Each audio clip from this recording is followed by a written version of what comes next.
We were the most decorated unit in Naval Aviation history. And with some of that, here's some of the stats. 78,000 combat missions flown, 1,530 medical evacs between all the pilots, 5 Navy Crosses, 31 Silver Stars, 219 Distinguished Flying Crosses, 159 Purple Hearts.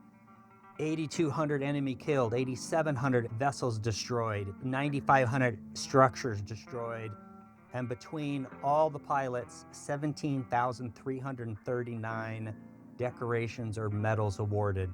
And with that being said, the downside was you did have 44 pilots killed. Correct.